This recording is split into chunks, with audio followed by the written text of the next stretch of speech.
Vamos fazer nossa oração. Deus Todo-Poderoso, nós te agradecemos pela oportunidade de estarmos reunidas mais uma vez, diante da tua santa presença, para podermos meditar e estudar a respeito da tua palavra. Que o Senhor venha abrir o nosso entendimento e nos dê, meu Pai, todo o conhecimento que precisamos para que possamos ser fortalecidas. O objetivo, meu Pai, desses estudos não é, meu Deus, a gente ter conhecimento da palavra, é a gente realmente, meu Pai, ter o entendimento da sua mente, para que possamos proceder como o Senhor. Dentro do nascer de novo, como nós estamos vendo, meu Pai, há a necessidade de continuarmos buscando compreender ao Senhor, buscando entender a sua palavra, buscando desvendar os seus mistérios. Mas sabemos, Espírito Santo, que tudo depende do Senhor. Precisamos que o Senhor se revele para nós. Então, humildemente, nós te pedimos, meu Pai, nos dá o entendimento de tudo aquilo que o Senhor quer nos ensinar, de tudo aquilo que o Senhor já deixou escrito, e que possamos transformar isso em uma prática de vida e que possamos ensinar muitas outras pessoas, para que possamos te oferecer, como corpo de Cristo, um louvor, meu Pai, adequado, louvor racional, culto racional, como o Senhor exige da gente. Nós entregamos essa meditação em tuas mãos, pedimos que o Senhor venha dirigir tudo, que não sejam nossos lábios falando, mas o Senhor falando através das nossas bocas, e que isso, meu Pai, venha nos acrescentar e muito. É isso que nós te pedimos e desde já nós te agradecemos, na certeza que o Senhor está nos ouvindo e que o Senhor já está conosco. Amém, graças a Deus. Amém, povo lindo, vamos lá. A gente está em João, no capítulo 3, e nós paramos no verso 22, ok? Então, vamos dar continuidade a partir daí. E a gente vai ter o seguinte: após estas coisas, Jesus foi com os seus discípulos para a terra da Judeia e estava ali com eles e batizava. Bom, estas coisas, né, após estas coisas, que coisas são essas? Foi justamente aquele diálogo que ele teve com Nicodemos, tá bom? Onde ele falou sobre o novo nascimento, sobre a necessidade da pessoa crer que o Senhor Jesus é o seu Salvador, para que ela tenha acesso à salvação, para que ela possa entrar no reino de Deus. Então, Jesus já falou sobre isso, e agora ele vai e se desloca daí, onde ele está, Galileia, e vai para a Judéia. E aqui o texto fala assim: estava ali com eles e batizava. E aí, pessoal, é uma polêmica. Enfim, ele batizava ou não batizava? O que vocês dizem aí a respeito? Cristiane, que tem quase 50 anos de Igreja Universal. Fale aí, Cristiane VG. O que a senhora acha? Jesus batizava ou não batizava? Batizava. Batizava. Vamos ver aí. Não batizava. Adriana, dentro de todo o seu conhecimento, o que você acha? Jesus batizava ou não batizava? Abra o áudio, pela misericórdia. Aqui dá a entender que ele batizava, mas eu acho que quem batizava eram os discípulos. Pronto, quem batizava eram os discípulos. Thaisa, o que você acha aí, Thaisa? Fala aí com a gente. Eu me lembrei daquela questão que o pastor falou no domingo passado, né? Do ladrão na cruz, da questão de estar na eternidade. Tudo vai depender do contexto do texto. Eu acreditava que ele não batizava, mas, como concordo com a Adriana, quem estava batizando era aqueles que estavam com ele. Beleza. Fernanda, diga aí, Fernanda. No próximo capítulo, eu não me lembro o versículo, esclarece essa questão de que, na verdade, quem batizava era os discípulos, então Jesus não batizava. Exatamente, Adriana, ou Fernanda. Então, a gente vai dar uma puladinha aí, capítulo 4, no verso 2, se eu não me engano, verso 2, está lá. Embora Jesus mesmo não tenha batizado mais os seus discípulos. Bom, mas a grande pergunta é, por quê? Por que ele não batizava, mas sim os discípulos? Fala aí, Milene, você está doida para falar, eu estou vendo seus olhinhos brilhando. Diga aí, por que ele não batizava? Eu acho que ele não batizava porque ele queria mostrar como seria depois que ele não estivesse na terra. Os discípulos, os sacerdotes, os escolhidos para esse trabalho é que fariam esse batismo do que continuaria sendo como o João Batista estava fazendo, que era o batismo do arrependimento, que é o que a gente vive hoje também. Então, ele deixou isso a cargo, era uma função dos discípulos, como era no João já tinha preparado seus discípulos, João preparava o caminho para a vida do Senhor, e aí ele deixou da mesma forma. Então, acredito que tenha sido por isso. Beleza. Maiana, o que você acha aí, Maiana? Oi? O que você acha? Eu creio que, pelo que João disse, que o batismo que Jesus veio para dar era com o Espírito Santo, e não esse batismo aí que já vinha sendo realizado há um tempo e que não era uma exclusividade dele. Exatamente isso, Maiana. Então, pessoal, dá 2 pulinhos aí para trás, aí a gente vai ver em João 1:33, que a gente vai perceber o testemunho do próprio João Batista, tá? E ele vai dizer, eu não o conhecia, mas aquele que me enviou a batizar com água, esse disse para mim, aquele sobre quem vires descer o Espírito e sobre ele permanecer, esse é o que batiza com o Espírito Santo. Então, Jesus batizava, sim, com o Espírito Santo, mas esse batismo com o Espírito Santo, na verdade, só vai se dar quando ele morrer, tá certo? Por quê? Porque o Consolador vem depois que Jesus se vai, tá? Mas o batismo dele é com o Espírito Santo. Esse batismo nas águas vai ser feito pelos seus discípulos e, na verdade, pode ser feita por qualquer pessoa que professe a fé no Senhor Jesus. Não precisa muitos, como a gente pode dizer, precisa muitos títulos, muita coisa, sabe?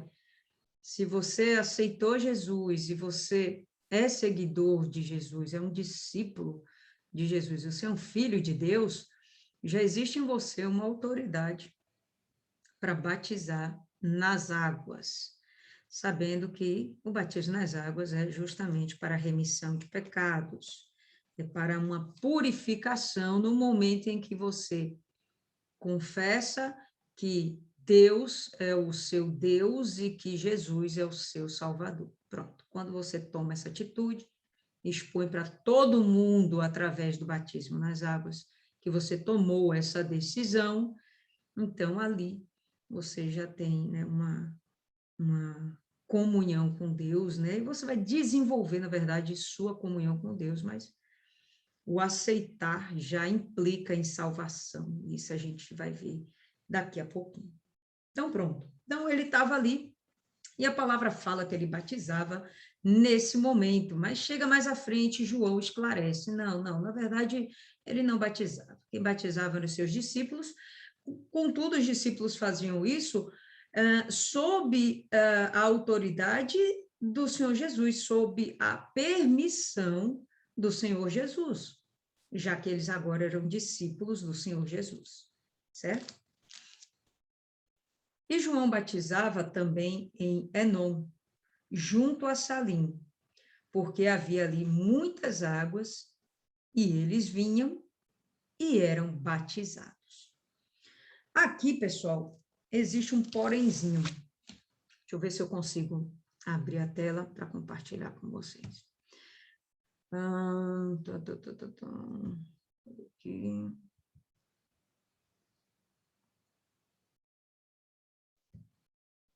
Não. Volta. Tá dando para ver aí a tela? Tá dando, pessoal? Tá? Sim. Pronto. Então, esse mapinha aqui que eu queria mostrar para vocês. Então, aqui a gente vai ter o seguinte, deixa eu reduzir aqui. A gente vai ter o seguinte, aqui é a Galileia, tá certo? Onde ele teve aquela conversa lá com fala aí, pessoal, com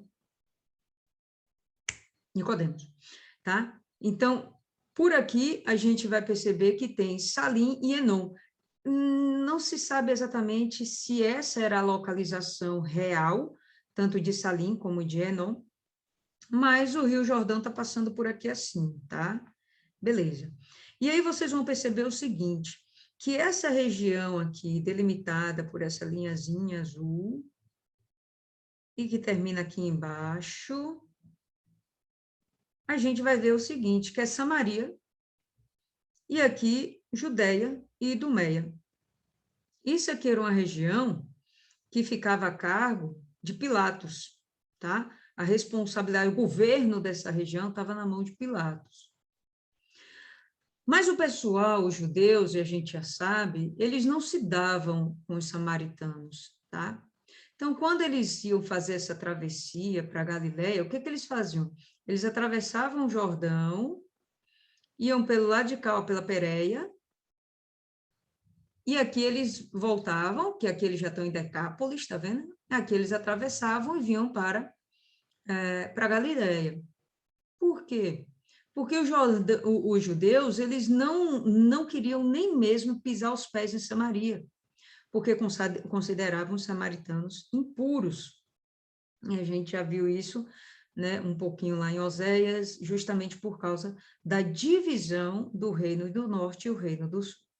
Como aqui está todo mundo reunido no reino romano, o Império Romano, então a gente vai ver aqui que essas regiões estão unidas, mas os povos em si se mantêm separados, tá? Então, eles faziam isso, eles não passavam por Samaria quando o objetivo era subir para Galiléia.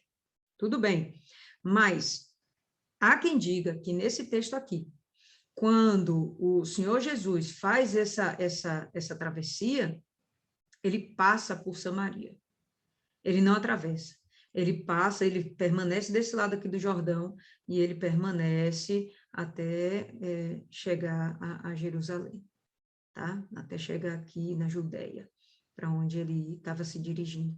E aqui no meio do caminho ele se encontra com João, tá certo? E ele vai dar uma pausa aqui e vai tanto acompanhar João com o batismo dele, sendo que ele agora está desenvolvendo o próprio ministério. João está desenvolvendo o ministério dele ainda, e Jesus está desenvolvendo também o próprio ministério. E aí a gente vai perceber que João tem seus discípulos, Jesus tem seus discípulos, e as pessoas agora estão buscando mais Jesus, inclusive, do que o próprio João Batista. E até aí, tudo bem, tudo dentro do normal, esse era o objetivo afinal. Então, vamos lá. Então, João batizava ali em Enom, a gente acabou de ver mais ou menos onde é, junto a Salim, porque havia ali muitas águas. E esse havia muitas águas nos dá um entendimento da necessidade de mergulhar o indivíduo por completo para que houvesse esse batismo. Isso é o suficiente para ter muita discussão no meio evangélico. Batismo por aspersão, batismo por mergulho, como procederia esse tipo de batismo, né? Há quem desconsidere o batismo por aspersão, porque vê nesses momentos aqui João batizando por imersão. Gente, mas isso aqui é pura religiosidade, eu acho que é muito cri-cri para pouco resultado, porque o batismo é pro forma. O que interessa realmente é a decisão da pessoa. Para Deus, o que interessa para Deus? A decisão da pessoa. Tá? Então, não teria essa necessidade toda de haver o mergulho. Mas O texto faz questão de citar muitas águas, justamente para dar essa ideia de que eram necessárias essas muitas águas para que as pessoas fossem batizadas por imersão. Fala aí, Thaisa. Poderia também ser pela questão da quantidade de pessoas, né? Que também iriam se batizar. A gente também pode olhar por esse ponto de vista. Mas não é o objetivo principal, não. Mas, enfim, eles vinham e eram batizados. Ok. E João batizava também em Enom, junto a Salim, pula, 24, porque ainda João não tinha sido lançado na prisão. Então, esse momento que Jesus está por aqui, João ainda não foi preso, né? Vai ser preso logo em seguida. Então, levantou-se uma questão entre alguns discípulos de João e os judeus acerca da purificação.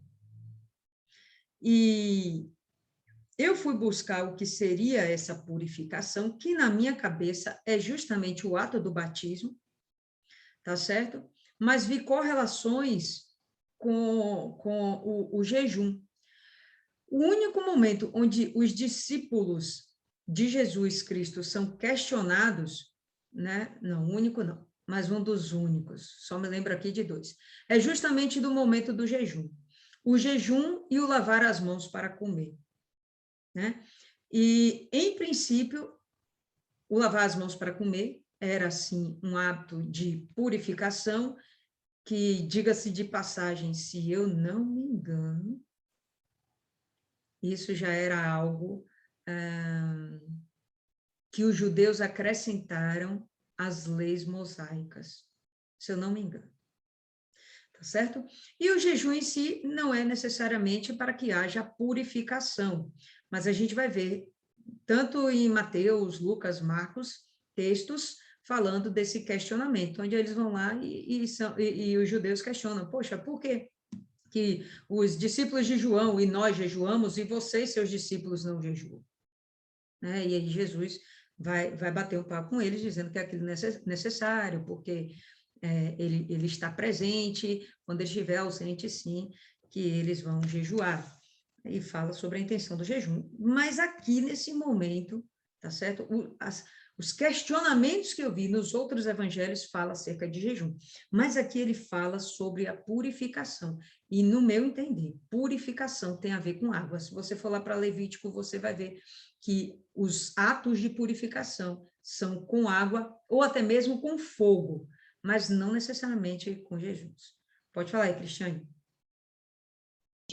Cliquei errado aqui. Então, a ideia do batismo de imersão é a forma que eles têm de sepultamento, que, no caso, é por isso que as igrejas cristãs tomaram essa... que, no caso, é uma coisa, como você falou, religiosa, que vem das igrejas. Então, como o batismo com as águas significa sepultamento do velho homem ou da velha natureza, foi por isso que eles optaram pela imersão, que a pessoa mergulha e, quando levanta uma nova criatura.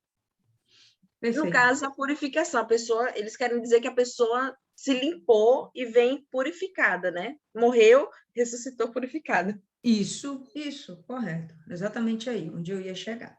Tá certo? Então, o questionamento deles era sobre o batismo. Na verdade, o questionamento era sobre o batismo.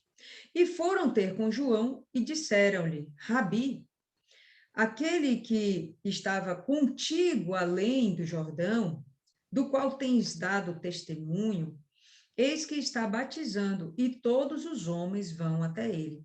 E aí a gente vai ver aquele ciúminho básico, né? Dos discípulos de João a respeito de Jesus e seus discípulos.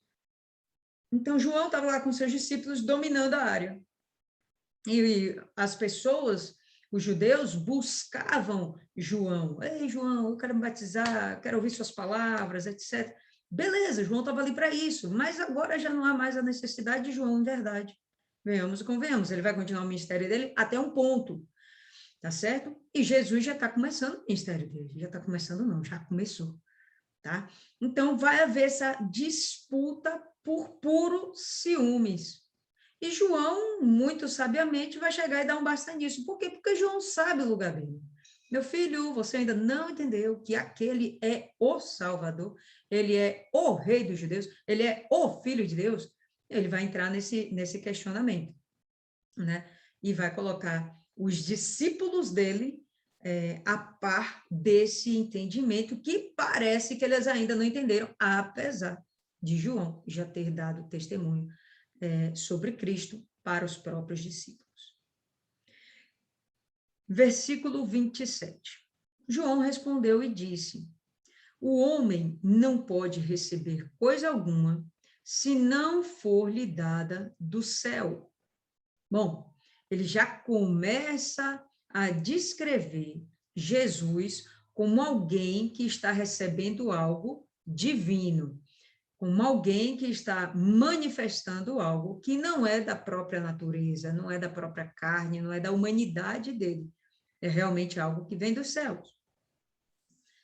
Vós mesmos me sois testemunhas de que eu disse: eu não sou o Cristo, mas sou enviado adiante dele.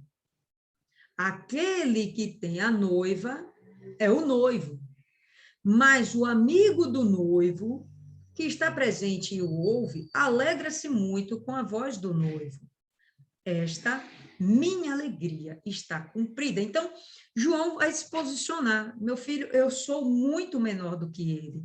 Na verdade, eu me alegro porque ele está aqui, eu me alegro porque ele chegou. Aliás, eu preparei o caminho justamente para esse momento, preparei o caminho dele para Israel. E quando ele usa esse termo do noivo, da noiva, é justamente porque Israel era conhecida pelos próprios antigos profetas como a noiva. E a gente vai dar uma olhadinha nisso. Abre aí em Isaías, capítulo 62.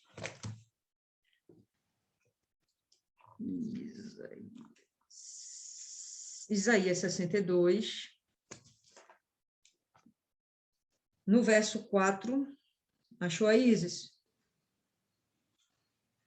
Pronto. Se Isis achou, todo mundo achou.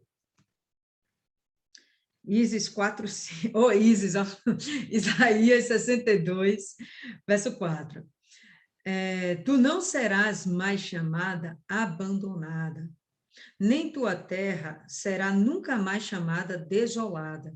Contudo, tu serás chamada Efizibá, e tua terra, Beulá, porque o Senhor se deleita em ti, e tua terra terá marido, porque o Senhor se deleita em ti, e tua terra terá marido. Porque, como um homem jovem casa-se com uma virgem, deste modo teus filhos casarão contigo.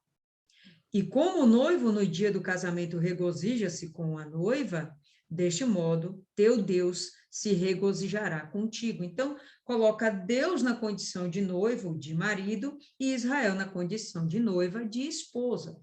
A gente vê isso também em Oséias, dá um pulinho aí em Oséias, um pouquinho para frente. Depois de Daniel.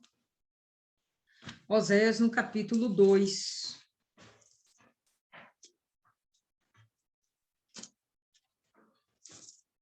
Capítulo 2, achou aí, Isis? Meu termômetro. Pronto, Oséias 2, no verso 16, a gente vai ter o seguinte: e será que naquele dia, diz o Senhor, tu me chamarás de meu marido, e não mais de Baal? Pois tirarei os nomes dos Balaíns da sua boca, e não mais serão lembrados pelos seus nomes. E naquele dia farei um pacto para eles com os animais do campo, e com as aves do céu, e com as coisas rastejantes do chão. E da terra quebrarei o arco e a espada e a batalha, e os farei deitar em segurança. Eu te desposarei para sempre. Sim, eu te desposarei comigo em justiça e em juízo, e em benignidade e em misericórdias. E eu te desposarei também em fidelidade, e tu conhecerás ao Senhor. Então, o próprio Deus vai se colocando nessa condição de marido. Então, quando chega João, e ele faz isso, volta lá para João, quando ele faz essa comparação, né, que a noiva é para o noivo, ele está deixando claro, olha, Israel pertence a ele. Israel pertence a ele. Claro, quando a gente fala da noiva, a gente sempre pensa na igreja, né? A gente sempre vai ter essa visão da igreja. Mas venhamos e convenhamos, pessoal, nesse momento aqui não existe igreja, tá? Estamos falando de judeus conversando com judeus. Então, eles vão falar a língua própria deles, o entendimento próprio deles, onde Israel também é visto como a noiva do próprio Deus, certo? Então, aquele que tem a noiva é o noivo, mas o amigo do noivo, que é quem? João, está presente, né? Então, quando você vai lá ver sua amiga casando, o que você faz? Você fica feliz, você se alegra de ver lá sua amiga dizendo, sim, agora é para sempre, estou casada, fechado, não abro, tá? Então, você se alegra com isso. O João está falando, olha, eu me alegro com o ministério do meu mestre. Aquele que tem a noiva é o noivo, mas o amigo do noivo que está presente e o ouve. Alegra-se muito com a voz do noivo. Esta minha alegria está cumprida. Então, aqui ele já está dando a dica que o momento dele já foi, já deu. O que precisava acontecer, pronto, aqui já aconteceu. Quando o ministério do Senhor Jesus começa, ele já entende aqui que a minha alegria está cumprida, eu já fiz o meu papel, já cumpri o meu papel. Ele deve crescer e eu devo diminuir. Isso é bem interessante, porque mais um pouquinho na frente, abre aí, João 5, pula aí 2 capítulos para frente. No capítulo 5, no verso 35, Jesus vai falar a respeito de João. E a comparação que ele vai fazer é a seguinte, achou aí, Isis? Ele era a luz que iluminava e resplandecia, e vós quisestes alegrar-vos por um pouco de tempo com a sua luz. Né? Então, Jesus está dizendo, ele era a luz. Mas vamos fazer uma comparação mais realista? Jesus é a luz e João era a lâmpada. E agora já deu o momento da lâmpada, tá? Mas a luz, essa sim, ela permanece e ela agora vai cumprir a sua missão, tá? Então, pode voltar aí, João 3, verso 30, ele deve crescer e eu devo diminuir, e é justamente o que vai acontecer, e a gente já percebe as multidões indo em direção a Cristo. Já não procuravam tanto João Batista como antes, agora eles já procuram o Senhor Jesus. Aquele que vem de cima é sobre todos. Aquele que está na terra é da terra e fala da terra. Aquele que vem do céu é sobre todos. Então, mais uma vez, ele mostrando essa divindade do Senhor Jesus. O João Batista deixando claro, meu filho, eu sou daqui da terra, mas esse daí não, ele veio do céu. E o que ele tem visto e ouvido, isso ele testifica. E nenhum homem aceita o seu testemunho. Não.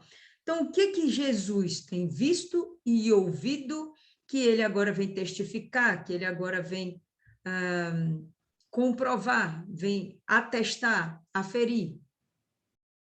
As coisas do céu, as palavras que o próprio Pai revelou para ele, né? As coisas que o próprio Deus deu para Jesus, não só de palavras para pregar, mas de ações para cumprir.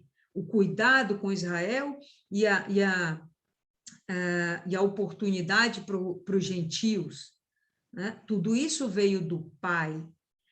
E aí o texto continua, e nenhum homem aceita o seu testemunho. Isso aqui é um exagerozinho de João, não é que nenhum homem aceita, mas que poucos aceitavam que o testemunho dele realmente vinha dos céus.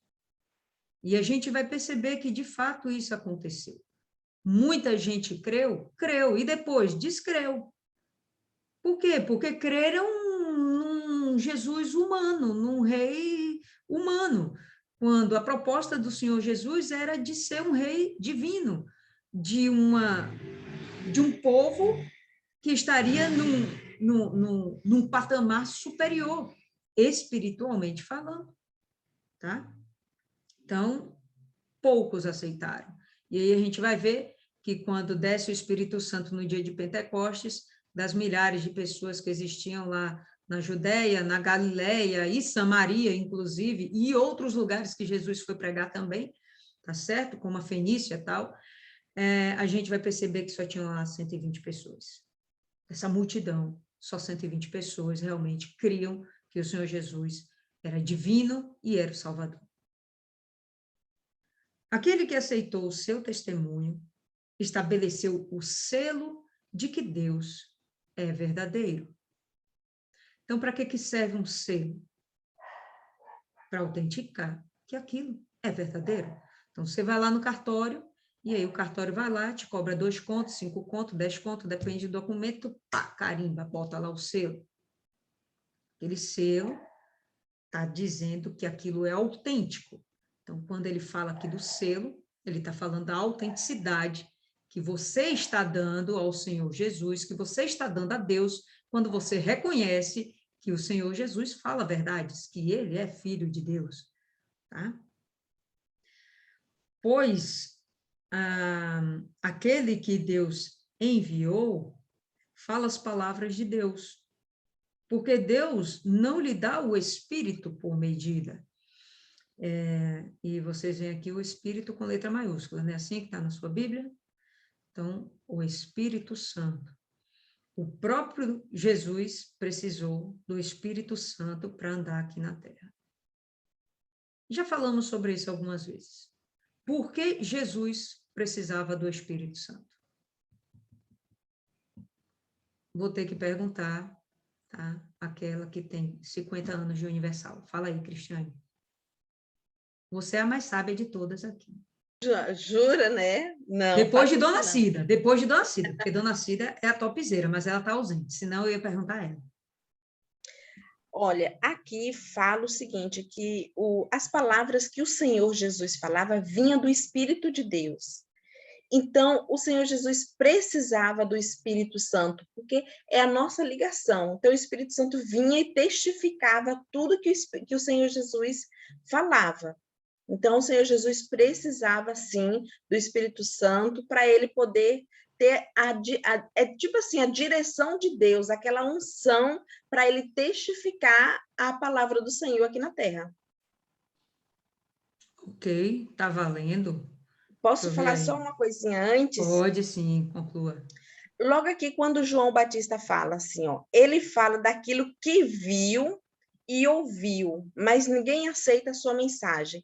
Eu acho assim, ó, que quando João ele relatou aquilo, é porque era uma coisa assim muito nova para aquele povo. Era uma coisa assim fora do normal. Tudo que o Senhor Jesus falava com a sabedoria de Deus, através das palavras do Espírito, que relata logo ali mais embaixo, é algo tão novo para aquelas pessoas ali naquele momento que eles não acreditavam. Aí foi quando começou a ver os milagres, que as pessoas começaram a falar assim, verdadeiramente esse é filho de Deus.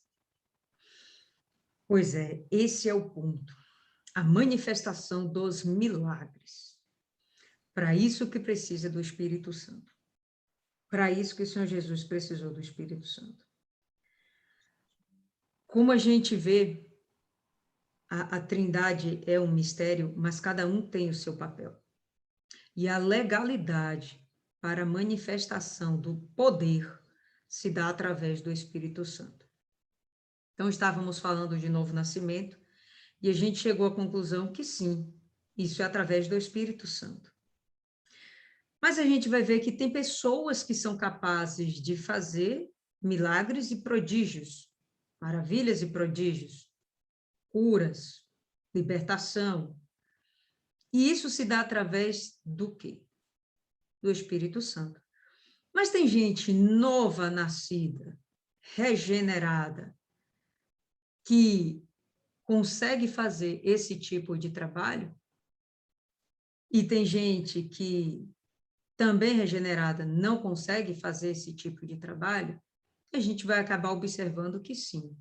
Isso vai ser uma discussão para um pouquinho mais para frente, mas a gente vai perceber que, a depender do seu grau de entrega, de busca, de santificação, você vai ter algo mais do Espírito Santo que vai lhe capacitar a mostrar o poder de Deus. Para quê? Para convencer aqueles que não reconhecem a autoridade de Deus. A gente falou isso já sobre a autoridade e a manifestação do poder. Para que o poder, se eu já reconheço a autoridade de alguém? Não precisa que ele me manifeste o seu poder. Eu simplesmente reconheço que ele é uma autoridade. Reconheço que ele é uma divindade. Mas, se eu não reconheço que ele é uma divindade, para ele se mostrar divindade para mim, então ele vai ter que manifestar poder, para que então isso me convença, opa, realmente ele é uma divindade. É aquela historinha que eu falei do policial. O policial é uma autoridade? É uma autoridade. Mas se eu não o reconhecer como autoridade, ele vai ter que usar do poder. Aí eu vou ter que acreditar que ele é uma autoridade por bem ou por mal. E isso pode, inclusive, levar a consequências muito danosas, como até a perda da própria vida. Se a pessoa não reconhece a autoridade de Deus, a gente vai ver nos versículos abaixo, ela também vai acabar perdendo a própria vida. Vamos lá? Pois aquele que Deus enviou fala as palavras de Deus, porque Deus não lhe dá o Espírito por medida, e ele simplesmente vai falar tudo aquilo que Deus tem lhe dado, e ele vai ter também dentro de si autoridade para fazer os milagres. Qual o primeiro milagre do Senhor Jesus? Transformação da água em vinho. O Pai ama ao Filho e tem dado todas as coisas em suas mãos. Aquele que crê no Filho tem a vida eterna. Bacana, tem a vida eterna, não é uma coisa no futuro, vai ter a vida eterna. O que significa? Significa que a sua salvação já se dá aqui nessa terra, a sua eternidade começa aqui nessa terra. Isso é interessantíssimo. Eu nunca parei para pensar dessa forma, vou lhe ser sincera. Mas o que ele está falando é de um momento presente, ele não está falando no futuro, que você vai ter a vida eterna. Não, você já tem. Sua eternidade já começou. Sua salvação já está acontecendo. Então, aquele que crê no Filho tem a vida eterna. Aquele que não crê no Filho não terá vida. Ele nem fala que fala morte. Não, não terá vida. Simplesmente, aquele que não crê não terá vida. Pelo contrário, mas a ira de Deus permanece sobre ele. E quando a gente pensa em ira de Deus, a gente pensa em juízo. E sempre que a gente viu juízo no Antigo Testamento, a gente viu Deus matando pessoas, destruindo nações, destruindo povos. Por quê? Porque aquelas pessoas simplesmente não aceitaram o domínio dele, não aceitaram a autoridade dele, não reconheceram ele como Deus único e suficiente. Quem tem o que mais aí para acrescentar, pessoal? Fala aí com a gente, compartilhe. Fala aí, Cristiane.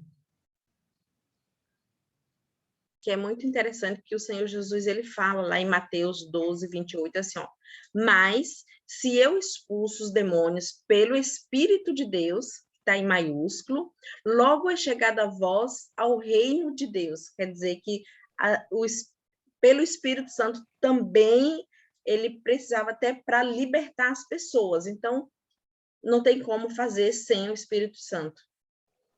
Exatamente. Então, cada um no seu cada qual. Essa questão de manifestar poder tem que ser pelo Espírito. Não tem jeito. Tem que ser pelo Espírito Santo. Então, Adriana, fala aí. Você está doida para falar, que eu sei desde o começo. Olivia, aqui eu não tenho muito o que acrescentar, não. Você, para mim, esmiuçou bastante. Porque o que a gente for falar fica muito redundante, fica repetitivo aquilo que já foi dito. Sim, senhora. Entendeu? Entendido. Maiana está ali, olha para lá, olha para cá. Pode falar, Maiana, fica à vontade. de tudo que foi falado, desde o primeiro versículo até agora, eu entendo que Jesus, ele conhecia os pensamentos, ele sabia o que Nicodemos sabia ou não. Pode ter ironizado tudo, ter falado aquilo como ironia, mas também instigando isso aí. Nicodemos a pensar, poxa, você está aqui para ensinar e você precisa aprender. E aí entra a humildade de Nicodemos. Mesmo que ele tenha ido ali escondido, não era o momento dele se revelar. Ele precisava crer e ter essa experiência com o Senhor Jesus para poder contar para os outros que realmente era quem eles pensavam, quem eles sabiam, não queriam admitir. Eles já sabiam que Jesus era profeta que foi enviado, mas o apego ao poder, aquela posição, e o que aquela posição lhe trazia impedia que eles assumissem essa verdade para todos. E quando foi levantado novo nascimento, o batismo com o Espírito Santo, mesmo que Jesus já tenha liberado o perdão antes mesmo da gente pedir, para mim o novo nascimento é quando eu me sacrifico. Jesus já fez o sacrifício dele por mim, mas sou eu quem vou ter que renunciar tudo para nascer dele. Eu lembro do meu novo nascimento. Foi algo incrível. Foram semanas, foi como se as dores do parto fossem em mim. Eu senti as dores até que no dia, quando aconteceu, eu soube. Tanto que me perguntaram, é o Espírito Santo? Não, não é o Espírito Santo. Mas eu sabia que era o meu novo nascimento. E hoje ficou para mim o versículo 30, que ele fala que convém que ele cresça e que eu diminua. Mas para o Senhor Jesus crescer na minha vida, eu vou ter que dar espaço para ele crescer, para ele se desenvolver. Porque às vezes a gente fala, eu sei que guardar mágoa não é legal. Quando a pessoa está bem com Deus, a gente até julga o outro, né? Fulano está guardando mágoa, está fazendo isso, está fazendo aquilo. Se fosse eu, só que quando a situação é na carne, a pessoa faz tudo o oposto do que ela falou. É aquilo de dizer, eu sou humilde é fácil. Viver a humildade é um problema mais difícil, porque a pessoa sabe tudo que a outra tem que fazer. Mas quando é ela, é como se a dor dela fosse insuportável. E acaba que a pessoa mesmo limita o poder de Deus na vida dela. Porque quando pega do 30 para baixo, eu vi como tudo isso. Sou eu quem vou limitar se o Espírito Santo vai ter o poder e a autoridade para agir na minha vida ou não. Sou eu que vou determinar se o juízo vai vir ou não, porque os problemas vão vir para todo mundo. Todo mundo vai passar pelas mesmas situações, no mesmo grau, porque a dor depende muito de quem sente, mas não significa que doa mais ou doa menos. O problema é quando for comigo, o que é que eu vou fazer? Eu sei o que eu tenho que fazer, mas a dor tem essa capacidade de cegar a pessoa se coloca numa condição de injustiçada, às vezes ela está errada, mas ela prefere culpar o outro, prefere culpar Deus. E essas semanas atrás eu estava passando por umas situações que eu cheguei no altar e falei para Deus, eu falei, Deus, se eu estou passando por isso, é porque o Senhor sabe que eu suporto. Se o Senhor falou que não vai me dar um peso que eu não posso, então é porque eu posso. Se o Senhor está me provando, é porque eu cheguei aqui e estou preparada. Eu só peço que o Senhor não fique tão calado, mas se o Senhor também não quiser ficar calado, eu sei que o Senhor vai estar lá. Então, eu posso não executar com excelência, mas eu vou dar o meu melhor. E foi engraçado porque na hora da pregação o pastor falou, respondeu tudo o que eu perguntei para Deus. Então, a gente vê que em todos os momentos Deus vai estar com a gente. O Senhor Jesus vai responder. Sou eu quem vou determinar se ele vai atrofiar ou não.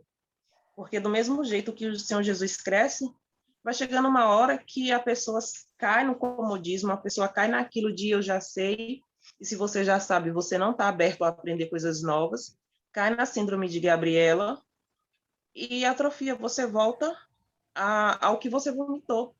É como aquilo que diz de voltar ao vômito. Você não deixa mais o agir de Deus na sua vida, Jesus não vai mais encontrar o espaço para crescer, e vai começar a voltar tudo, e você vai passar pelo processo, você vai pagar 2 vezes por algo que já foi pago, você nem precisava ter passado a primeira. Foi isso que eu entendi. Beleza, isso aí mesmo. Pode falar aí, Cristiane. E é muito, muito interessante, porque quando a gente fala do Senhor Jesus, a gente já fala dele como um Deus, né? Como Deus, como todo-poderoso, como onipresente, onisciente. Só que tem uma coisa que, quando ele veio, ele estava numa forma humana, né? Ele veio como humano, então ele precisava do Espírito Santo para vencer as tentações. Então, quando ele foi batizado, logo ele recebeu o Espírito Santo. Depois disso, ele foi levado até o deserto. Então, nenhum ser humano consegue vencer as lutas da vida, as tentações da vida, se não tiver o Espírito Santo. Então, o Espírito Santo, ele, naquele momento ali, ele fortaleceu o Senhor Jesus, ele manteve ele de pé. Então, a importância do Espírito Santo na vida da pessoa. E é isso, né? Como Jesus estava como humano, então ele precisava também, para vencer até aquela tentação do diabo no deserto, para vencer o deserto dele, né? Vamos aprofundar isso aí um pouquinho, eu achei interessante isso aí que Cristiane falou. A tentação, pessoal, ela vem de Deus ou a tentação vem de você? De Deus não, me perdoe. De Satanás. A tentação vem de Satanás ou ela vem de você? Pode falar, Cristiane. Às vezes, nós causamos os nossos desertos. Às vezes, a gente causa as nossas tentações. Entendeu? Eu acho que existe aquelas coisas que o diabo coloca, mas existe os desertos causados por a gente mesmo. Então, eu esqueci a passagem, mas eu vou postar isso daqui a pouco lá. A passagem que fala que a tentação que nos sobrevém, não vem sobre nós nenhuma tentação que não seja humana. E aí aparece a figura de Satanás. Satanás em si, ele não tenta. Ele abre seus olhos para o que você cobiça. E aí, nisso, você vai cair na tentação. Minha mãe, quando ela fumava, eu não sei por que raios, eu era pequena, mas bateu na cabeça dela, eu vou parar de fumar, com 40 e poucos anos. Ela ensinou meu pai a fumar, perturbação. Ela ensinou meu pai a fumar quando eles se conheceram. Pai se tornou um fumante inveterado. Ela continuou fumando inveteradamente. Mas chegou um belo dia que, não sei por quê, ela decidiu parar de fumar. E parou de fumar. Ela conseguiu vencer a ela mesma uma tentação sozinha? Conseguiu. Não vou dizer que não conseguiu. Conseguiu. De lá para cá, a velha nunca mais fumou. Meu pai não conseguiu largar. Acabou morrendo e a gente acredita, inclusive, que foi por causa do fumo. Mas ele não conseguiu. Ela conseguiu parar. E ela não conhecia Deus, pelo contrário, ainda servia os encostos. Então, quando a gente fala dessa questão do Espírito Santo para vencer a tentação, eu acho que fica... a gente pode aprofundar isso mais. O Espírito Santo, ele vai nos dar mais do que isso. Não é vencer a tentação. O Espírito Santo, ele vai nos revelar aquilo que é pecado. A gente vai conseguir identificar. E a gente vai conseguir vencer, porque necessariamente ele não vai fazer o que a gente tem de fazer. Isso é ponto. Ele não faz o que a gente tem que fazer. E como as tentações são humanas, então, vem da nossa carne, nós temos que dominar o nosso próprio desejo. Como Deus falou para Caim, o desejo está diante de ti, cumpre a ti dominá-lo. Então, onde anda o Espírito Santo nessa história? Porque lá na viagem de Caim, esquece que ele não ia ter Espírito Santo. Era uma coisa que Deus mandou ele fazer sozinho. Então, o Espírito Santo, ele vai ter uma profundidade maior no sentido de salvação.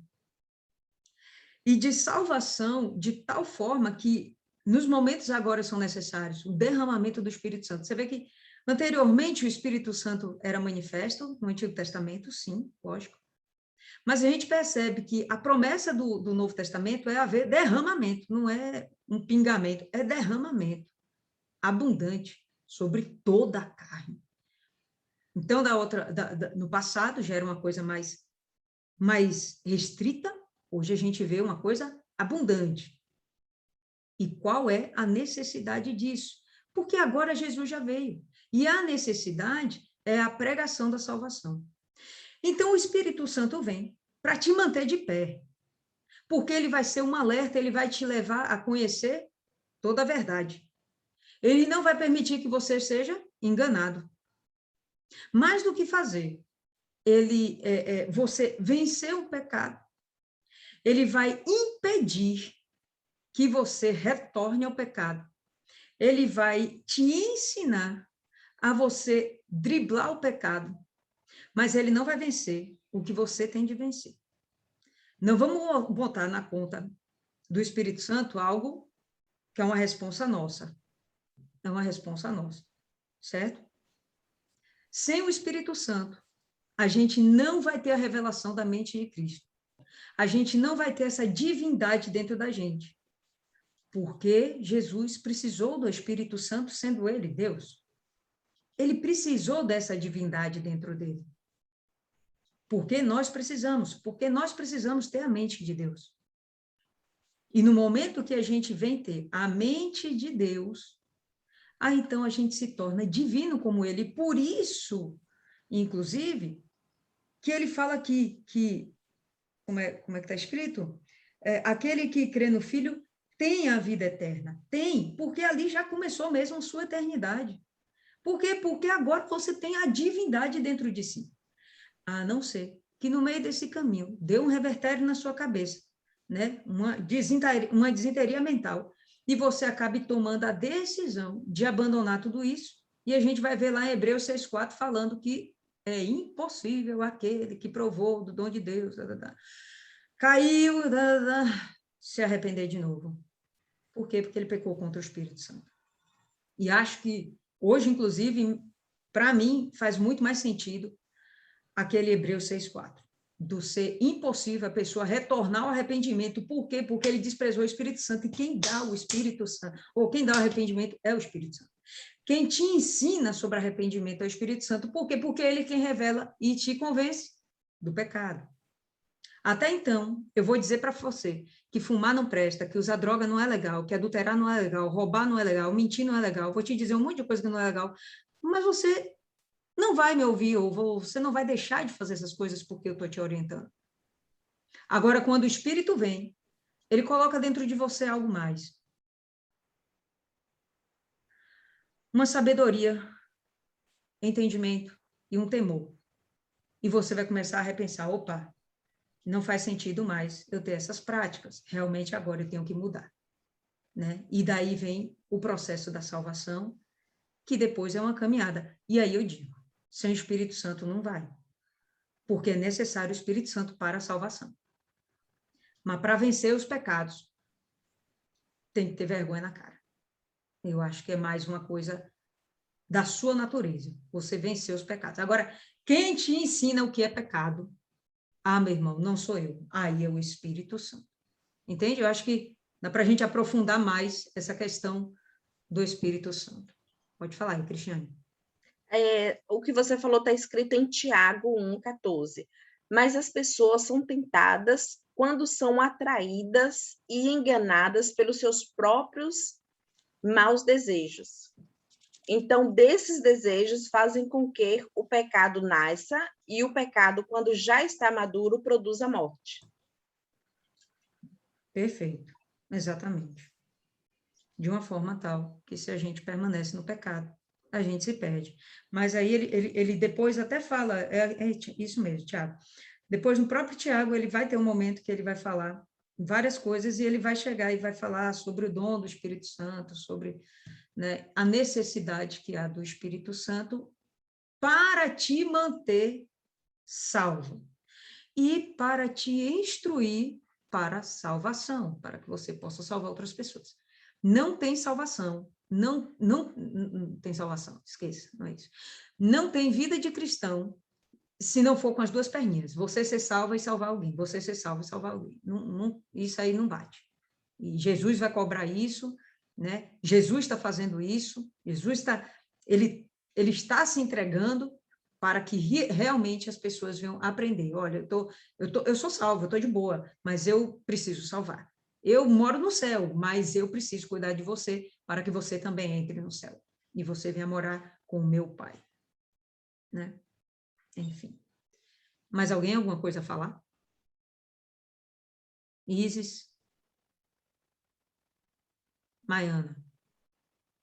Com relação a esse tema, o pastor da terapia lá da igreja de Adriana falou algo bem legal. Ele disse que problema a gente resolve, mas da tentação a gente corre. O Espírito Santo vai mostrar que aquilo não é legal. Você vai fazer se você quiser. E o pior de tudo é que a consequência vai ser pior, porque vai chegar uma hora que ele vai deixar você pecar, porque ele não vai impedir você de pecar, e ele vai ser retirado. E eu lembro de um pastor de um ex, eu não me lembro bem se era obreiro, se era pastor, e na época que o bispo Sérgio estava cuidando, ele disse que sentiu o Espírito Santo sair de dentro dele. Ele disse que foi como se ele estivesse tirando a camisa. E imagina o trabalho desgramado que é para você abandonar tudo, para receber o Espírito Santo, para depois perder. Gente, é complicado, viu? Porque é como ele falou aqui, as trevas que está na pessoa, aliás, as trevas do mal que a pessoa pratica, vai chegar uma hora que vai ser revelada. E é por isso que ninguém quer vir para Jesus. Peraí, eu vou desligar que o ser humano aqui. Peraí.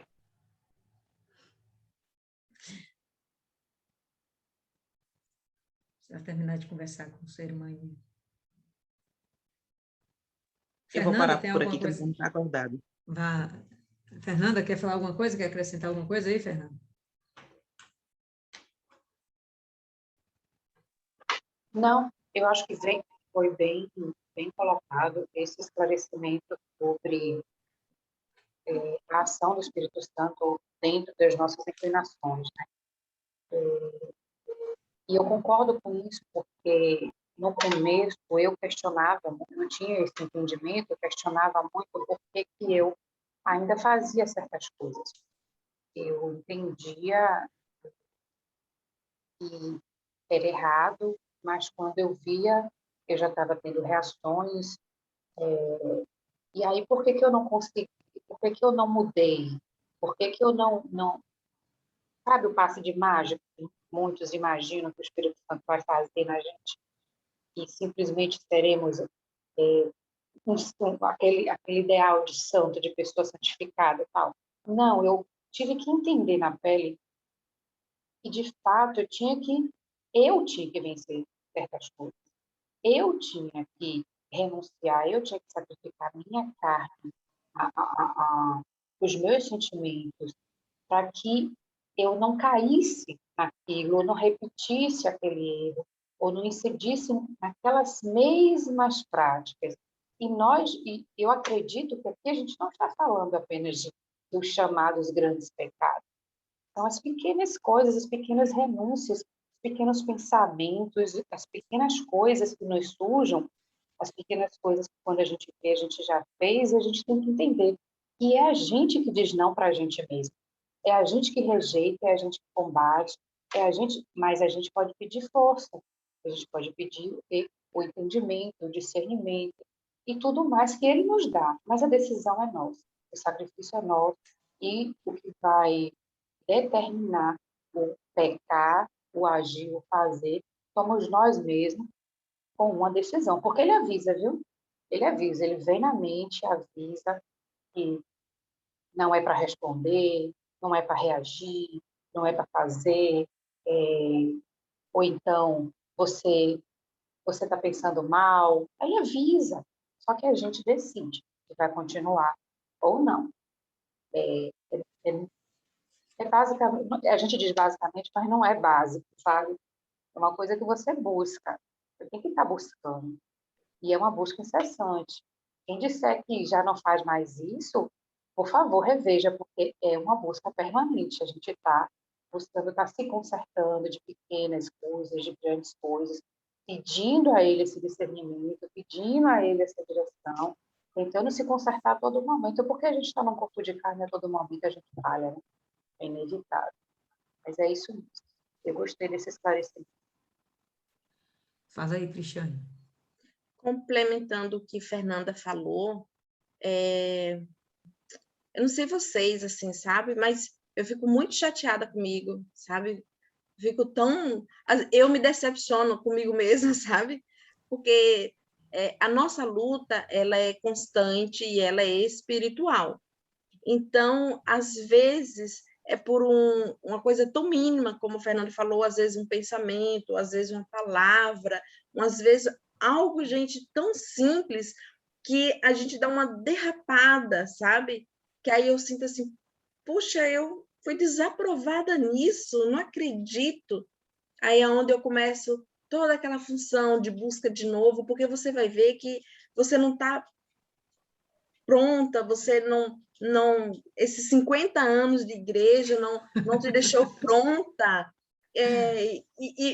Aí eu penso assim, eu tenho vergonha, porque eu já tenho 48 anos, com tanta experiência, tanta coisa que eu já passei, já não era mais para estar fazendo coisas de menino, coisa de adolescente, ou erros, como Paulo fala lá, né?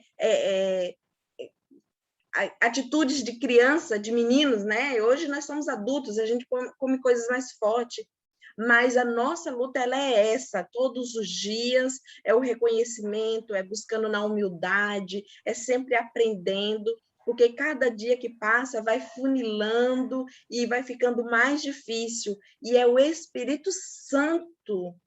Meu Deus, o que seria de nós se não fosse o Espírito Santo? E aí ele vai ali com toda a paciência e com todo o amor e nos mostra e fala assim, não tem problema, você errou dessa vez, da próxima você já não erra mais. Ou então observa, fica mais atenta, abre os olhos, vigia, né? Você vê, até o Espírito Santo fala assim, não chora, você errou, não erra mais.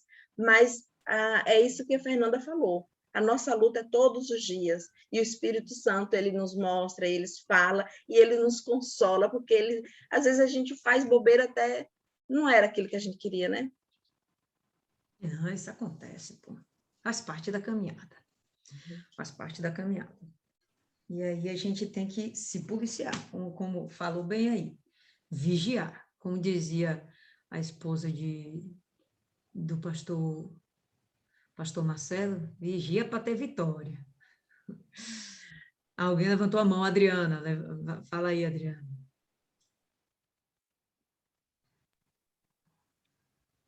Eu volto a pensar, né, e a dizer mais uma vez que tudo é decisão. O Espírito Santo ele não trabalha só, né? Ele precisa da gente para trabalhar. Ele nos indica. Ele fala assim, se você comer isso, você vai engordar. Se você comer isso, você vai manter a sua saúde em dias. Mas a gente decide querer comer a gordice ou querer comer a coisa light. Então, é decisão. Eu estou com isso há vários dias, depois que a gente começou a ler João. Eu venho observando que tudo na nossa vida é a gente decidir. Se você decide, o Espírito Santo está em você e você trabalha em conjunto com ele, você tende a crescer. Se você trabalha para o seu ego, como o bispo hoje falou, para o seu querer, vai chegar uma hora que o Espírito Santo vai dizer assim, Tiago, eu não posso ficar aqui, porque cada dia você não se esvazia, porque a gente tem que se esvaziar. A gente não tem que ter o nosso eu, mas sim o eu de Deus. Né? A gente vem uma luta esses tempos com a igreja da mente de Cristo, a gente ter um novo coração, uma mente de Cristo, a gente pensar como Jesus pensou. Então, Jesus ele nunca trabalhou só, ele trabalhou em conjunto com o Espírito Santo. Deus, acima de tudo, ele e o Espírito Santo. É um conjunto, Nós somos um conjunto. Nós somos, eu e o Espírito Santo, e o corpo, que é as pessoas que estão dentro da igreja. Nós trabalhamos em conjunto. Eu não consigo fazer o papel da evangelização sozinha, né?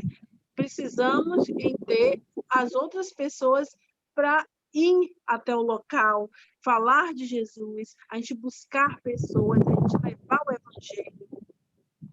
A gente pode falar para uma pessoa de Jesus? Podemos, mas se a gente quiser fazer uma coisa em massa, tem que ser nós.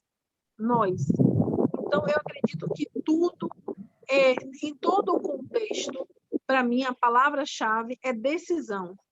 Você decide seguir a Jesus, você decide levar o evangelho, você decide fazer o que o Espírito Santo quer, você decide se você quer ter uma vida saudável, você decide se você quer ter um casamento, mesmo você dependendo do outro, você fazendo a sua parte, é uma decisão que você toma. Por isso que muitas das vezes as pessoas, param no meio do caminho, porque elas não decidiram lutar. Eu lutou ali um pouquinho tempo, não perseverou, achou que era muito difícil e chegou e disse assim, agora eu não quero mais. Qual a decisão que a pessoa tomou? Aí, como a gente vê os bispos, pastores, obreiros que saem da obra, porque ele não viveu, não se decidiu, não se esvaziou. Chegou um momento onde estavam cheio de si, não cheio do Espírito Santo, cheio de si, né? Eu tenho muito isso comigo, acho que o poder subiu a cabeça, aí eu sou, e eu acredito que hoje, eu estou evangelista, porque amanhã eu posso não estar evangelista, o evangelho vai ficar aí. Amanhã eu posso não estar, vai ter outra no meu lugar, que vai fazer coisas maiores e melhores que eu fiz.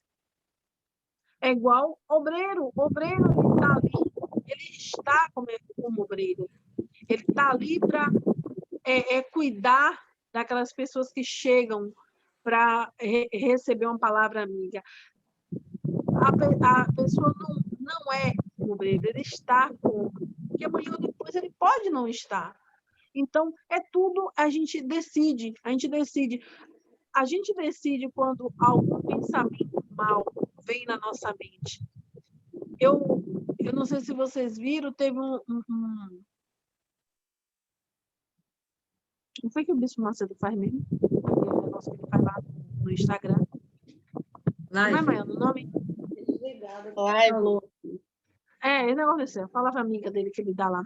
Aí ele falou que ele tira... ele disse, eu venho pensamento ruim para mim, mas eu filtro aquilo que eu quero. Então, eu aprendi muito com ele isso. E, às vezes, vem pensamentos que a gente fica assim, que eu fico até horrorizada, né? Aquilo que eu pensei, meu Deus do céu, está repreendido, em nome de Jesus. E eu mesmo expulso meus pensamentos. Essa semana, foi a semana passada, eu estava falando com a Baiana, o bispo Sérgio falou sobre um rapaz, acho que ele hoje é obreiro, não sei, que estava consagrando a mente dele. Eu achei muito interessante que a gente pega uma coisinha de um, pega uma coisinha de outro, e a gente vai fazer o nosso propósito, a gente vai...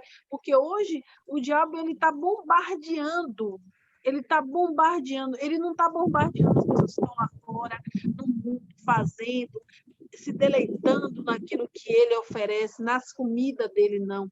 Ele está bombardeando nós que estamos na igreja, tentando a cada dia sobreviver, tentando levar o evangelho, tentando viver com Jesus, manter a nossa mente limpa, nos manter puros, santificados. Então, ele vai bombardear de todas as formas, ele vai usar os nossos parentes, que é os que mais nos afligem, são os que mais nos incomodam, são os que mais faz com que, às vezes, a gente sinta uma raiva, sinta uma mágoa, sinta uma tristeza. E, então, ele usa essas pessoas para fazer a gente cair. Todos os dias nós temos que tomar a decisão de nos converter. todos os dias eu vi, não me lembro aonde, a mulher dizendo assim, a nossa carne não é convertida, ela tem que ser convertida todos os dias. E eu tomei posse disso, que é verdade, todos os dias a gente tem que pisar na nossa carne e dizer, não, hoje você vai para a igreja, hoje você não tem direito de ficar cansada, você não tem direito de ficar com sono, você não tem direito nenhum, porque você vai se deitar na cama e vai descansar. E o meu espírito tem que estar alimentado. Por mais que Deus me proteja durante o meu sono, cuide de mim durante a madrugada, eu tenho que fazer a minha parte. Porque senão eu estou dando brecha ao diabo a me atacar, a vir me bombardear, a me colocar ciladas. E se eu não estiver vigilante, se eu não tiver com minha mente em Cristo, simplesmente eu vou cair. E na hora que eu cair, eu vou pensar assim, puxa, como foi que aconteceu isso? Como foi? Em que momento eu vacilei? E às vezes a gente não vai percebendo, a gente vai vacilando, a gente cai. É como aconteceu durante a semana passada. Pô, o diabo investiu de várias formas na minha vida, dentro da minha casa. Para quê? Para que eu quebrasse o meu propósito. Para que eu dissesse assim, hoje não dá, não tem jeito. Não tem jeito, hoje não dá, não posso deixar minha filha só. Puxa, eu não posso deixar minha sogra só. Puxa, eu não posso fazer assim. Não, eu decidi, eu vou, diabo. Tu tá debaixo do meu pé e não vai acontecer nada na minha casa. Bati meu portão, disse, Espírito Santo, tu vai comigo, mas deixa os anjos aqui, protegendo todo mundo aqui. E quando eu voltar, quero todo mundo no lugar, mesmo lugarzinho, quietinho, bonitinho. Fui lá, fiz a minha parte. Se eu deixasse com que os meus problemas carnais, né, carnais e, entre aspas, espirituais, porque estava se manifestando na carne para atacar o meu espírito. Então, se eu não vigiasse, o que ia acontecer? Eu poderia ter, sim, perdido a minha filha. Ela poderia ter se suicidado. Minha sogra poderia ter tomado a queda que tomou, ter partido a cara, ter se lascado toda. Mas não. Teve nada. Todo mundo está bem. Todo mundo está bem. Porque o diabo, quando você decide, o diabo ele não tem o direito de tocar na sua vida. Vou usar o exemplo que Maiana gosta de usar. Jó. Ele perdeu tudo. Mas se ele se colocasse como a mulher dele queria, renega teu Deus e morre, ele tinha perdido a salvação dele, que era o que estava mais em jogo. Não estava em jogo os bens, família, nada, estava em jogo a salvação de Jó.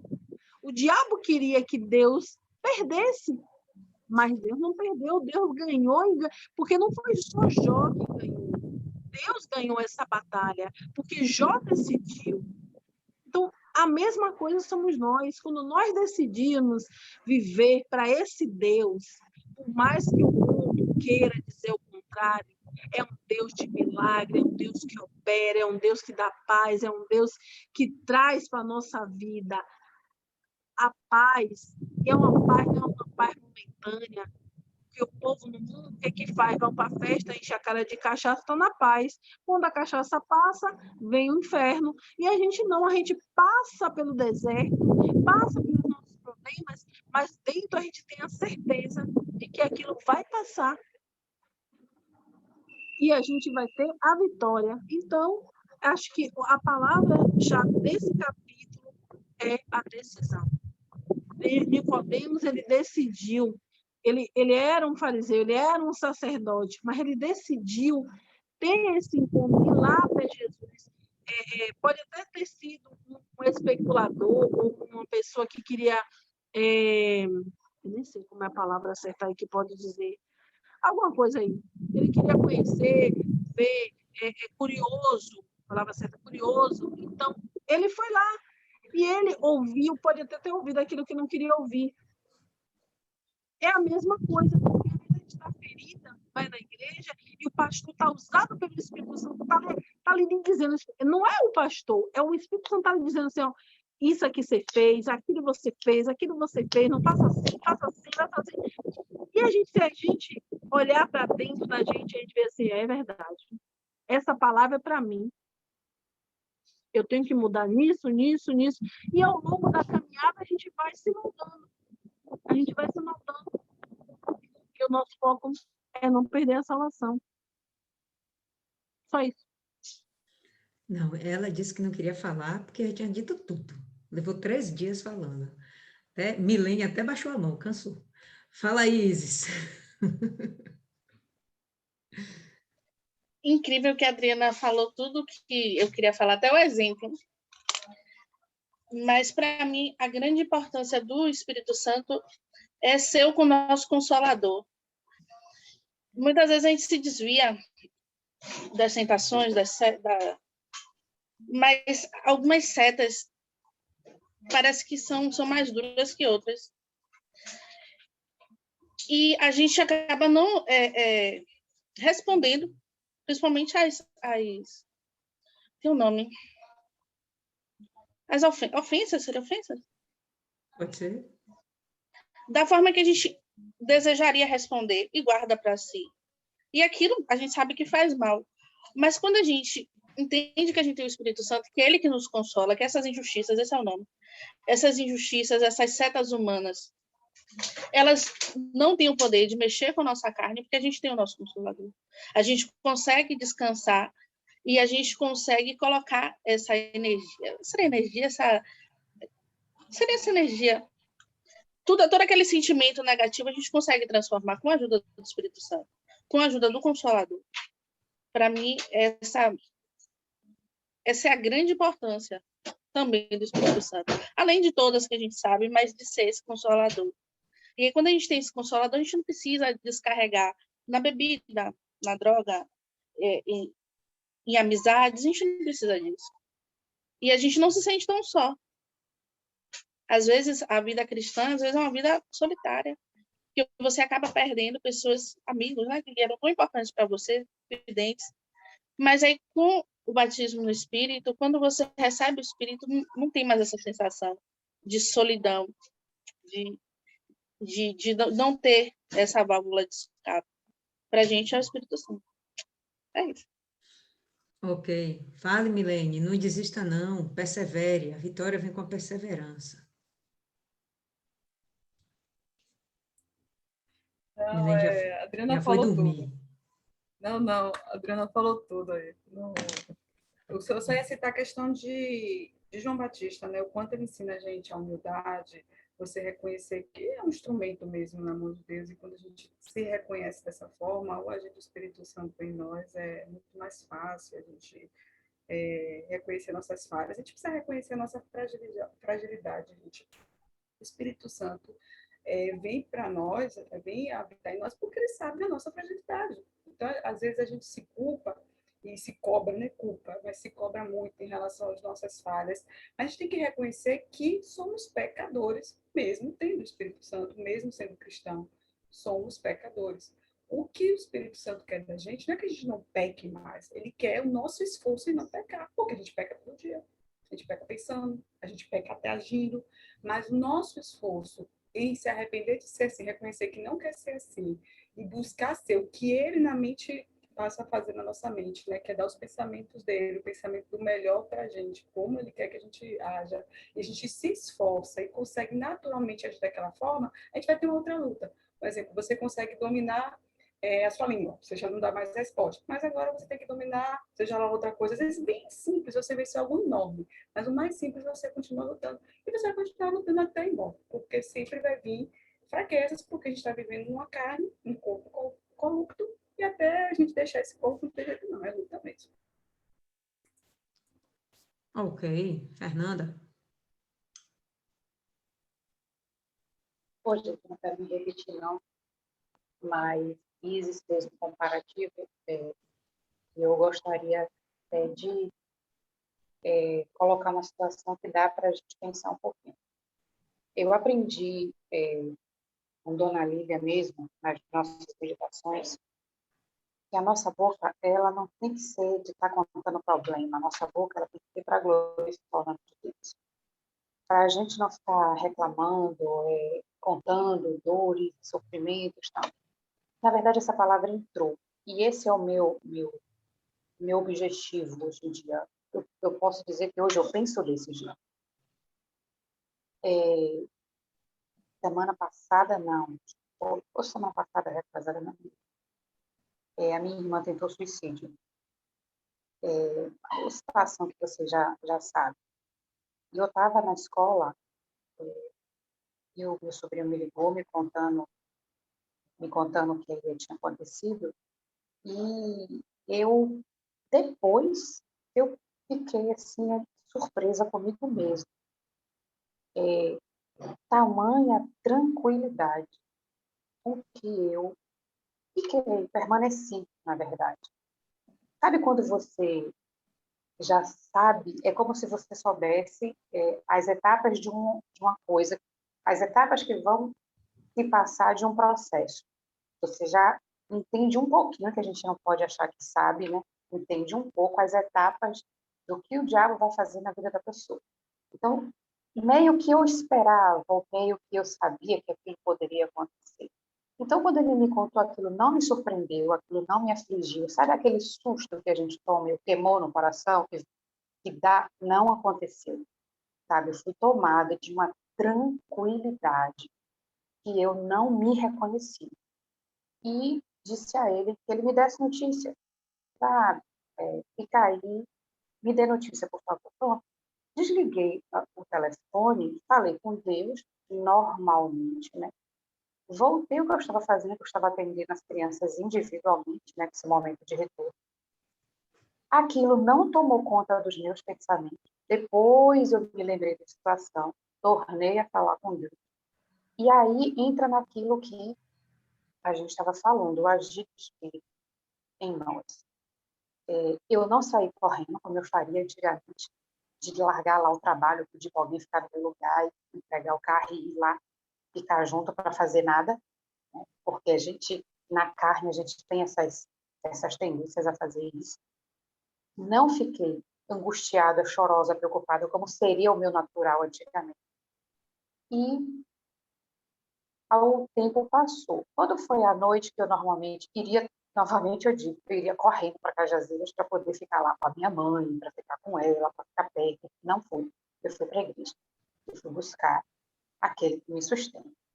E eu estava até me estranhando tanto. Eu sabia que era o Espírito Santo, mas eu estava me estranhando.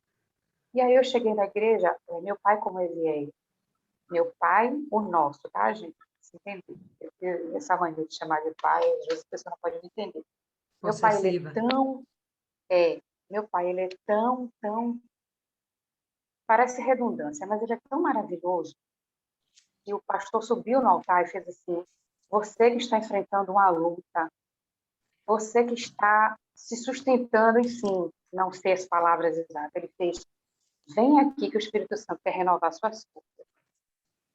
Eu não tenho palavras para descrever a vocês. Eu fui, eu não orei, eu não louvei, eu não fiz nada, eu só fui para o altar porque meu pai chamou. Cheguei no altar e fui consolado. Eu fui para aquele altar ser consolado, ser fortalecida, ser, sabe, tipo, tá tudo bem, minha filha, e eu continuar na paz que eu estava. Porque foi assim, sabe, gente, não tem palavras para descrever. Então, dentro do que a gente estava falando, a gente estava falando sobre o agir do Espírito Santo.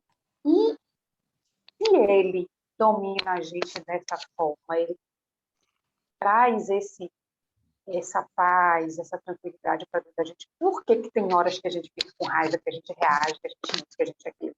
Porque tem coisas que somos nós que devemos fazer. Tem o que ele nos dá, o que ele nos fortalece, o que ele nos supre, que foge ao nosso controle. Mas tem coisas que realmente, como foi dito nesse instante, somos nós que temos que fazer. Eu fico, às vezes, como Dona Cristiane falou, chateada comigo, com algumas reações que eu tenho, com algumas respostas que eu dou, né? Principalmente aqui. E eu fico, poxa, só para isso, não é possível, sabe? Principalmente que ele avisa, não fala, né? Papai fala, não faz, não responde, não reage. Aí a pessoa vai e faz. Então, são coisas que a gente tem que fazer, como a dona Adriana falou, decidir, obedecer ou fazer a nossa vontade. E aí tem dias, desculpa me alongar, mas você percebe o agir. E quando você entende que aquilo ali era você que deveria ter decidido fazer ou não fazer, que cabia a você e não ao Espírito Santo, aí você entende que essa questão da tentação, de fato, está na sua mão. A gente busca força, busca a rocha firme, mas está na nossa mão. Desculpa, minha alongada. Beleza. Dona Ana, quer falar alguma coisa, dona Ana? Eu gostaria, sim, de falar. Fale. Tudo o que Dona Fernanda descreveu aí, realmente, eu passei no momento que minha mãe faleceu, que eu fiquei estranhando o meu comportamento, a minha atitude, no momento em que a médica me chamou para dar a notícia. Eu realmente não me desesperei, porque o meu normal seria desesperar, chorar, me acabar. Mas eu fiquei, assim, invadida de uma paz tão grande que eu não tive reação. Ouvi alguém na sala se prontificou em buscar água para mim, mas eu nem estava necessitando de tomar água. Eu entendo o que ela está falando. Realmente, o Espírito Santo, ele age mesmo na pessoa. É só a gente obedecer. E quanto ao estudo, eu gostaria de colocar aqui algo que, para mim, falou comigo, que é o batismo, o novo nascimento, batismo com o Espírito Santo, exige sacrifício, renúncia, entrega total, santidade ao Senhor, porque se não houver renúncia e sacrifício, ninguém verá a Deus. Como o versículo do capítulo 3, o 36, aquele que crê no Filho tem a vida eterna, mas aquele que não crê no Filho não verá a vida, mas a ira de Deus sobre ele permanece.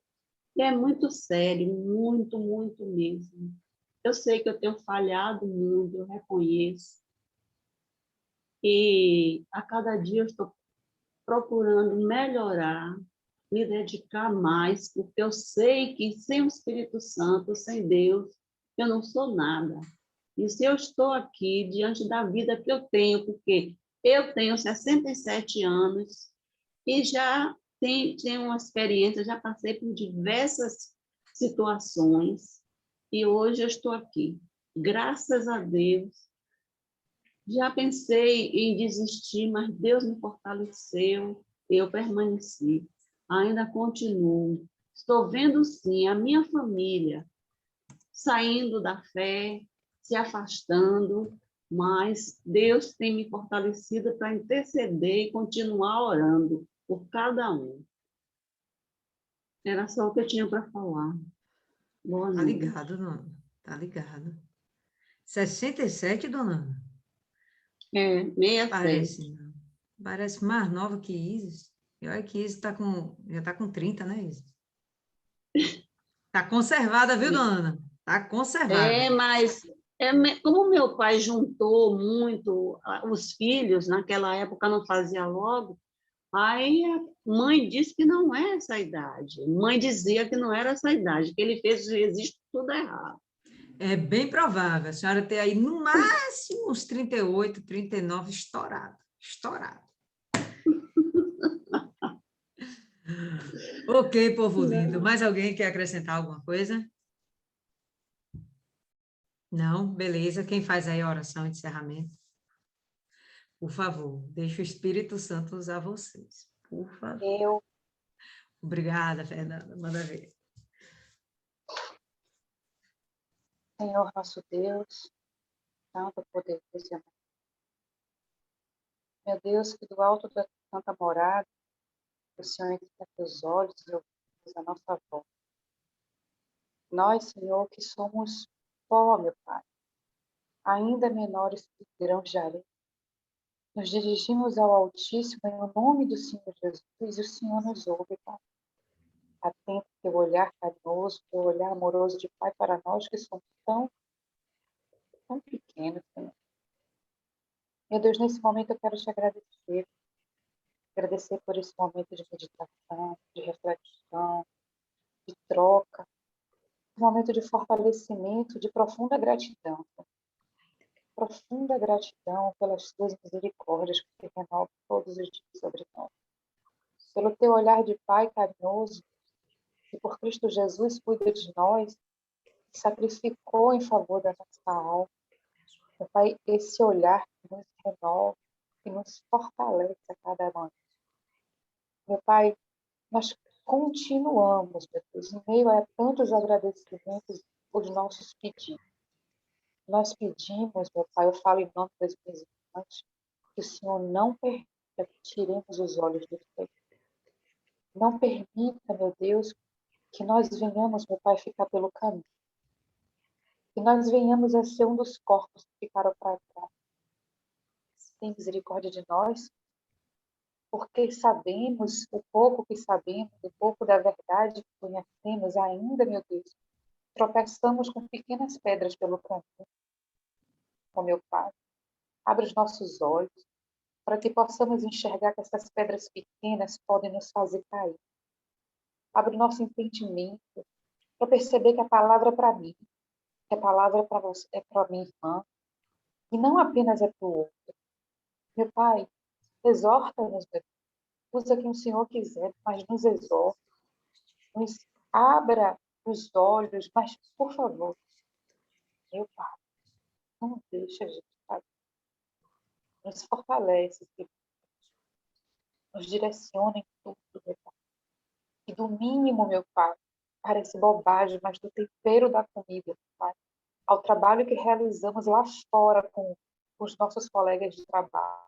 A palavra que o Senhor nos der para ser pregada na tua obra, meu Pai, que em tudo, Senhor, o Senhor seja glorificado. E em tudo se veja Deus, meu Pai, porque o Senhor é o fundamento da nossa vida. Quer levantemos, quer deitemos para descansar, quer comamos, em tudo o Senhor deve ser glorificado. Santifica a nossa mente, Senhor. Eu apresento a minha, a das minhas irmãs, apresento toda a nossa mente ao Senhor, para que o Senhor a purifique, o Senhor a consagre, o Senhor a santifique, para que nós tenhamos a mente de Cristo, para que nós tenhamos pensamentos do alto, para que nos percebamos, meu Pai, pensando no Senhor, pensando no reino de Deus, pensando nas tuas maravilhas.